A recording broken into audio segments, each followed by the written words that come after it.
15 minutes more. So I had a question.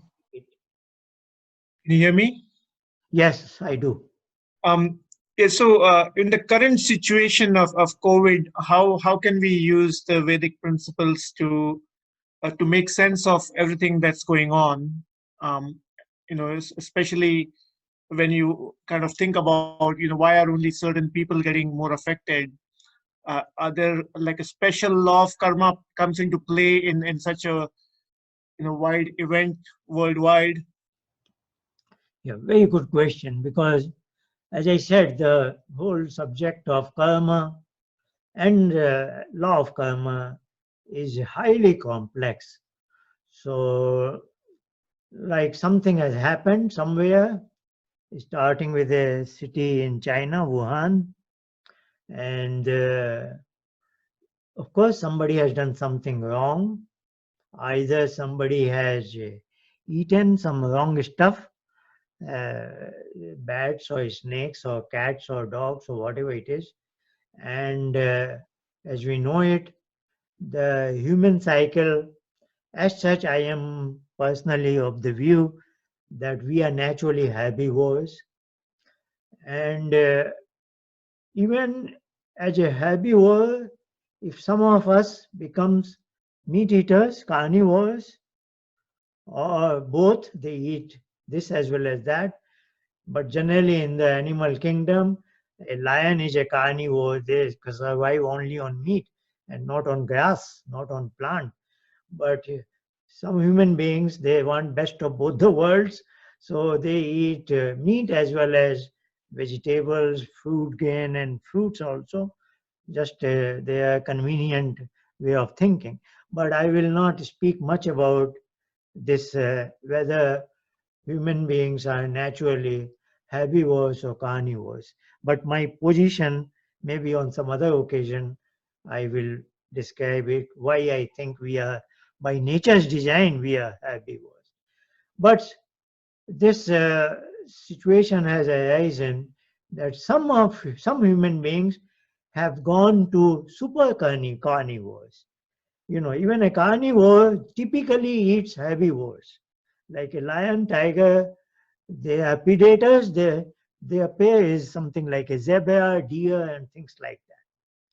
But if they don't eat a fox or hyenas or other carnivores, unless it is a very extraordinary situation.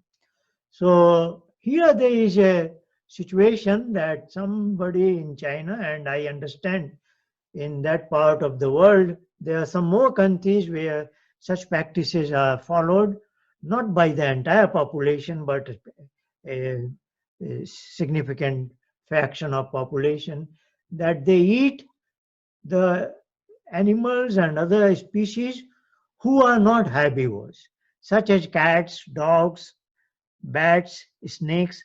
These terms I have heard, though we don't know how reliable this information is. And as we know it, if we eat, say, as a herbivore, then there is a whole process of digestion system and intestines, etc.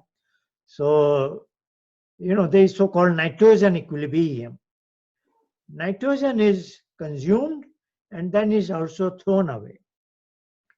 So there are certain cycles where we consume basically carbohydrates and certain other chemicals as fats and protein besides carbohydrate.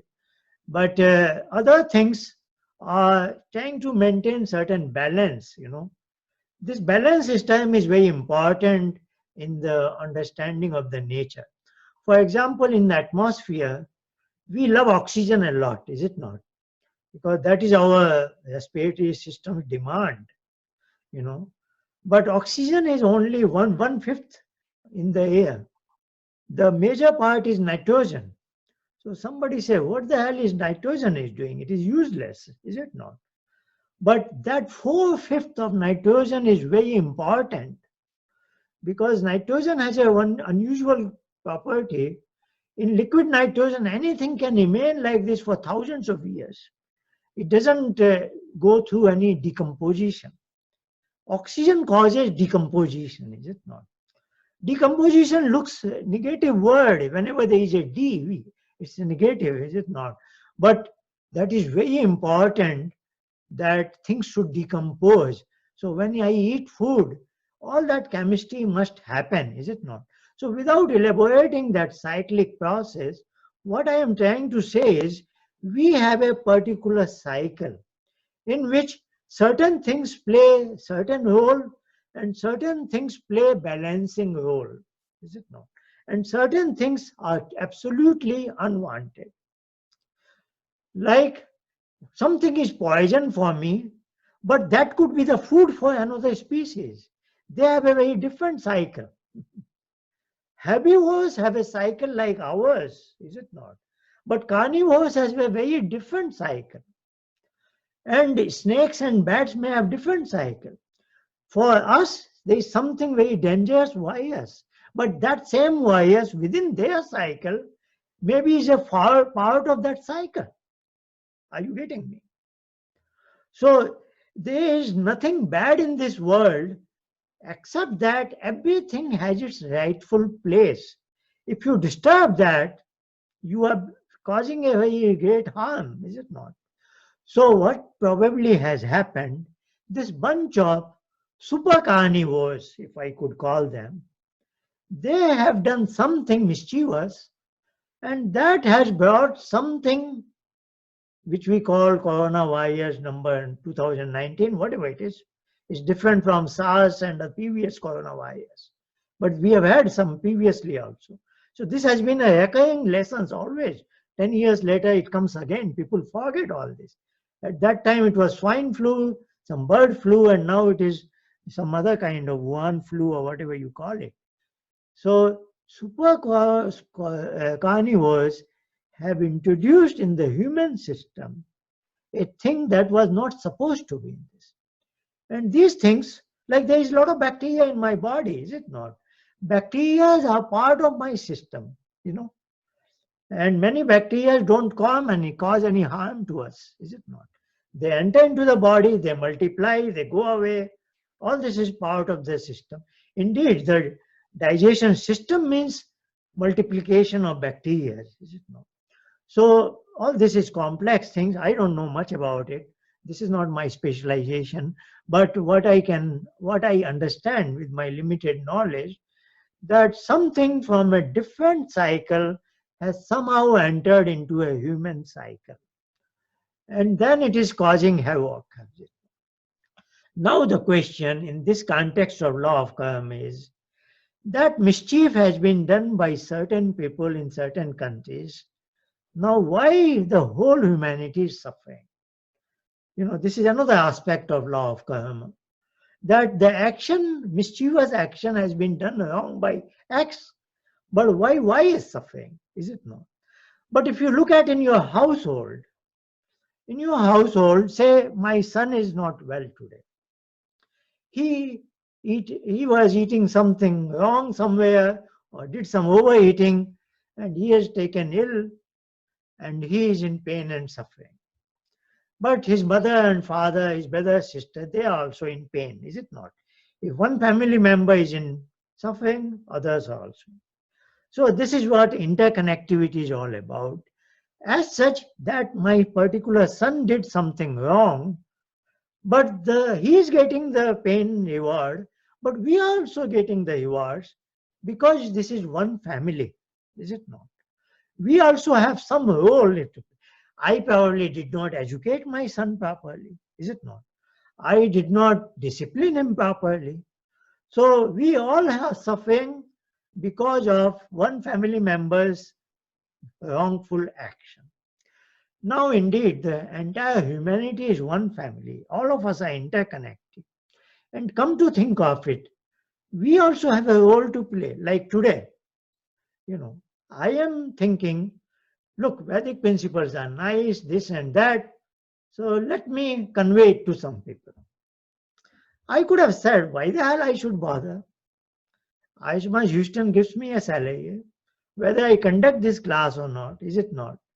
I could have done without this session, is it not? But still I say no, because this is our human nature. Not only nature, this is our human duty. That whatever is excess of me, I should give it to you. And whatever is excess in you, you should give it to me. That's how the whole society functions.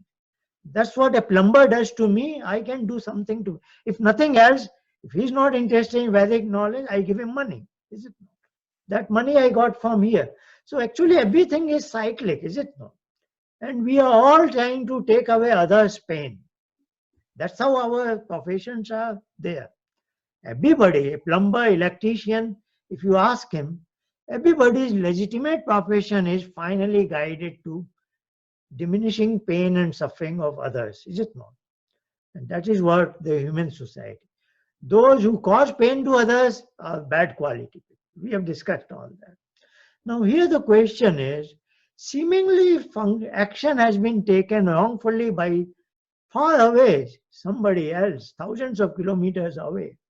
But then why are we suffering?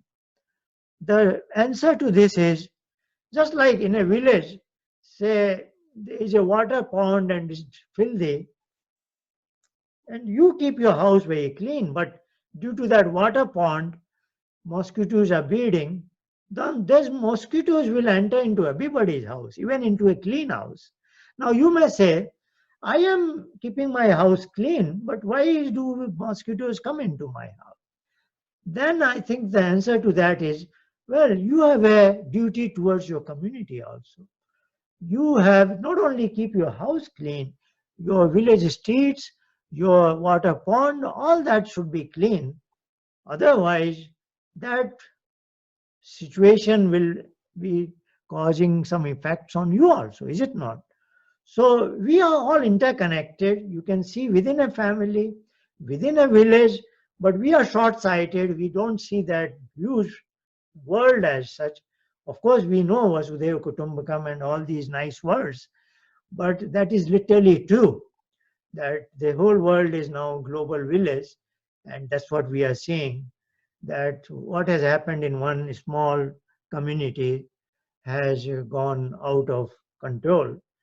And of course, people are traveling. Today we are in a technologically very advanced world, fast travels, etc. But we have a responsibility. Is it not our responsibility to educate others what their natural food is? And first is at the level of carnivores, there should be less. And then we should also be trying to say that such super carnivores are really no for us, and hopefully. Now, one Chinese city has taken a decision that they have closed such markets, but of course, it has to go to all universities. Did I hear another question?